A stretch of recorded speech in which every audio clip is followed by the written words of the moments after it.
안녕하세요. 혹시 요즘 들어서 몇 년 전보다 눈이 훨씬 빨리 피곤해지네? 이런 생각 안 해보셨나요? 스마트폰 없이는 정말 하루도 살기 힘든 시대잖아요. 오늘은 우리 모두가 겪고 있는 이 문제, 바로 눈 건강에 대해서 슬라이드와 함께 한번 제대로 파헤쳐 보겠습니다. 아마 이 질문에 네 하고 바로 대답하시는 분들 정말 많을 거예요. 스마트폰 보고 컴퓨터로 일하고 이게 너무 당연한 일상이 되면서 우리 눈은 사실 이전 세대는 전혀 겪어보지 못한 아주 혹독한 환경에 놓여 있거든요. 이게 그냥 단순한 피로감일까요? 아니면 우리 몸이 보내는 좀 더 큰 문제의 신호일까요? 이 숫자 30%, 이게 바로 우리가 지금 눈 건강을 아주 심각하게 이야기해야 하는 이유입니다. 정말 놀랍게도요, 최근 10년 사이에 30대 후반에서 40대 초반의 노안 발생률이 무려 30%나 늘었다고 해요. 이제 30대 노안이라는 말이 그냥 우스갯소리가 아닌 진짜 현실이 된 거죠. 자, 그럼 첫 번째 섹션에서는 우리 눈이 마주한 이 새로운 현실을 한번 들여다보겠습니다. 과연 이 편리하기만 한 디지털 라이프가 우리 시력에 어떤 대가를 요구하고 있는지 말이죠. 바로 디지털 눈 피로, 영어로는 DES라고 하고요. 또는 컴퓨터 시력 증후군이라고도 불리는 현상입니다. 이게 그냥 눈이 좀 뻑뻑하네 이 정도 수준이 아니고요. 장시간 스크린 사용 때문에 나타나는 여러 증상들을 한데 묶어서 부르는 말이에요. 자, 어떤 증상들이 있는지 한번 볼까요? 혹시 나한테도 해당되는 게 있는지 한번 체크해 보세요. 눈이 피곤하고 아픈 건 뭐 기본이고요. 화면을 한참 보고 나면 잠시 시야가 뿌옇게 흐려진다거나 이유를 알 수 없는 두통, 심지어 목이랑 어깨 통증까지 생길 수 있습니다. 우리가 화면에 집중하면요, 무의식적으로 눈을 덜 깜빡이게 되거든요. 그러면서 눈이 건조해지고 또 밤늦게까지 스마트폰을 보면 잠도 잘 안 오게 되고요. 여기서 블루라이트 얘기가 나왔으니까 이거에 대한 흔한 오해 하나만 딱 바로잡고 갈게요. 보통 블루라이트가 자외선처럼 우리 망막에 영구적인 손상을 준다고 생각하는 분들이 많은데요. 최신 연구들을 보면 그 정도까지는 아닙니다. 하지만 눈의 피로감을 높이고 불편함을 만드는 건 확실하고요. 특히 밤에 뇌를 계속 깨어있게 만들어서 수면 리듬을 깨트리는 건 명백한 사실이에요. 그럼 도대체 어떻게 해야 할까요? 자, 두 번째 섹션에서는 우리 눈을 위한 일종의 응급처치 키트처럼 당장 오늘부터 바로 실천할 수 있는 아주 간단하면서도 효과적인 방법들을 알려드리겠습니다. 이거 정말 중요하고 또 유명한 규칙이죠. 바로 20-20-20 규칙입니다. 20분 동안 스크린을 봤다면 20초 동안 20피트, 그러니까 한 6m 정도 떨어진 먼 곳을 그냥 멍하니 바라보는 거예요. 이렇게 하면 계속 가까운 곳에만 초점을 맞추느라 잔뜩 뭉쳐있던 눈 근육의 긴장을 싹 풀어줄 수 있습니다. 정말 간단하죠? 근데 효과는 확실합니다. 그리고 또 중요한 게 바로 우리가 일하는 환경을 최적화하는 거예요. 화면은 팔을 쭉 뻗었을 때 닿을 정도 거리에 눈높이보다는 살짝 아래에 두는 게 좋고요. 형광등 같은 조명이 화면에 반사되지 않도록 각도를 조절해 주세요. 또 가습기를 사용해서 실내 습도를 40에서 60% 정도로 유지하면 안구 건조를 막는 데 정말 큰 도움이 됩니다. 그리고 이거 진짜 중요한데요.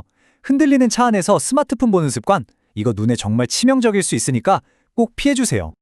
결국 우리가 먹는 게 우리 몸을 그리고 우리 눈을 만드는 거 아니겠어요? 시금치나 케일, 달걀 노른자에 많은 루테인과 제아잔틴은 우리 눈에 천연 선글라스 같은 역할을 하고요. 연어나 고등어 같은 등푸른 생선에 있는 오메가3는 눈이 뻑뻑해지는 걸 막아주고 염증을 줄여줍니다. 비타민 A, C, E도 당연히 빼놓을 수 없는 필수 영양소고요. 자, 이제부터는 조금 더 심각한 이야기로 넘어가 보려고 합니다.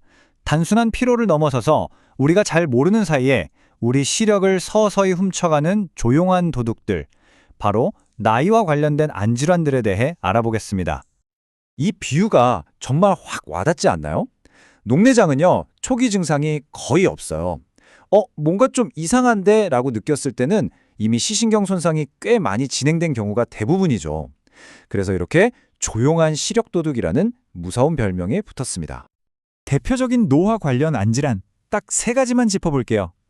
백내장은 우리 눈의 카메라 렌즈 격인 수정체가 뿌옇게 변하는 거고요. 녹내장은 눈의 압력 같은 것 때문에 시신경이 손상돼서 시야가 바깥쪽부터 점점 좁아지는 병입니다. 그리고 황반변성은 우리 시력의 90%를 담당하는 황반이라는 곳에 문제가 생겨서 사물의 중심부가 잘 안 보이는 무서운 질환이죠. 각각 시력을 잃는 방식이 조금씩 다릅니다. 자, 그런데요. 앞에서 말한 좋은 습관들, 물론 중요하죠. 하지만 그것만으로는 이런 질환들을 막을 수 없어요.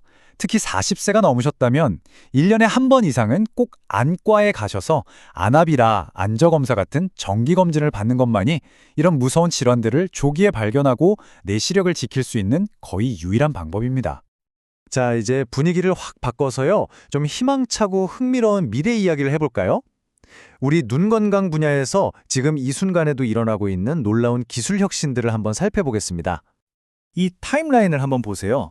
발전 속도가 정말 어마어마하죠?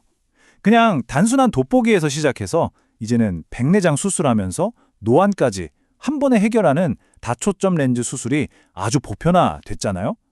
근데 이제는 수술 없이 안약 한 방울로 노안을 일시적으로 되돌리는 시대가 코앞에 와 있습니다. 그리고 더 먼 미래에는요, 손상된 신경 자체를 복구하는 유전자 치료까지 연구되고 있다니까요. 2025년, 그러니까 바로 내년에 가장 주목받는 혁신 중 하나가 바로 이 노환 치료 안약입니다. 필로카르핀이라는 성분을 쓰는데요. 원리는 의외로 간단해요. 이 약을 넣으면 우리 눈의 동공이 살짝 작아지거든요. 그럼 마치 카메라 조리개를 조이는 것처럼 초점 심도가 깊어져서 가까운 게 더 선명하게 보이는 거죠.